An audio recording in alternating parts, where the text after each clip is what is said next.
Comissão de Constituição e Justiça do Senado deve votar nesta quarta-feira a chamada PEC dos Fundos, projeto que pode desbloquear e repassar ao governo 220 bilhões de reais para o pagamento da dívida pública e investimento em serviços básicos para a população.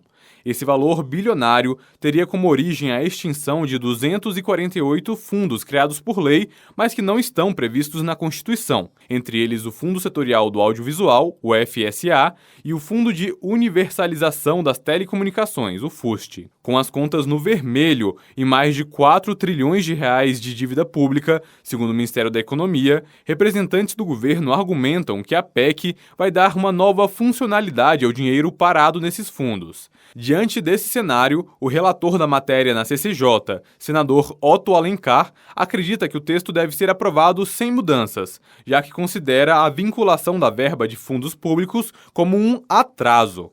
Além de dar mais liberdade ao governo para definir o que fazer com o dinheiro desses fundos, Otto Alencar lembra que as reservas a serem extintas acumulam recursos que não são utilizados. Nós pagamos uma taxa sobre telefonia móvel e um DX dessa taxa vai para compor o fundo de telecomunicações. O ano passado tinha em caixa 1 bilhão e 400 milhões de reais, aplicou 5 mil reais. Nunca aplica. O Fundo de Marinha Mercante vem também de taxas cobradas toda a atividade de portos de marinha. Tinha 9 bi, nunca foi aplicado em absolutamente nada. A PEC estabelece também que as verbas que perderem vinculação, ou seja, que não tiverem um percentual fixo de receitas, devem ser alocadas em investimentos. No texto, está previsto, por exemplo, o uso dos 220 bilhões de reais em projetos de erradicação da pobreza, implantação e conclusão de rodovias e ferrovias e interiorização do gás natural produzido no país.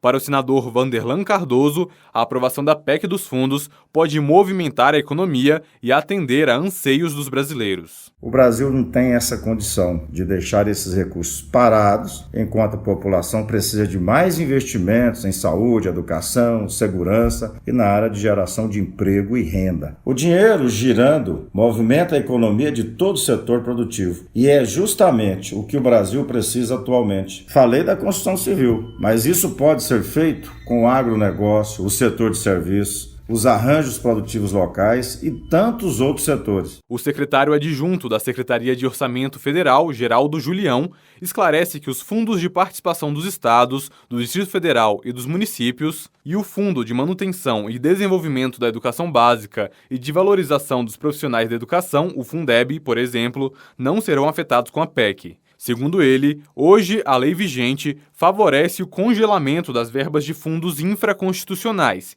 que poderiam ter uma aplicação melhor. Você tem, na verdade, uma acumulação de recursos não utilizados. Depois de 88, depois da Constituição de 88, o fundo não é garantia de recursos. É aquela coisa de você ter dinheiro na sua casa ou na sua família, aplicado na poupança e você está no cheque especial. Muitas vezes isso não tem sentido. Desde que chegou ao Senado, enviada pelo Executivo, a PEC 187/2019 já passou por mudanças. O relator da CCJ do Senado, Otto Alencar, restringiu a medida aos fundos que tenham sido criados até o fim de 2016 e deu proteção às reservas que foram criadas por lei, mas que gerem receitas previstas na Constituição ou nas leis orgânicas dos estados e do DF. Com essa mudança, o Fundo de Amparo ao Trabalhador, o FAT, que custeia o seguro-desemprego e o abono salarial e poderia deixar de existir, foi mantido, ao contrário do que previa o texto original do governo. Apesar de ser a proposta do pacote econômico do governo que tramita com mais rapidez, a PEC dos fundos ainda tem um longo caminho pela frente. Caso seja aprovada pela CCJ do Senado, precisa passar por análise da comissão especial que ainda será criada e repetir o processo na Câmara dos Deputados. Reportagem Daniel Marques. Se você gostou do vídeo, inscreva-se no nosso canal, ative o sininho e dê o seu like. Precisamos chegar aos 10.000 inscritos. Até breve.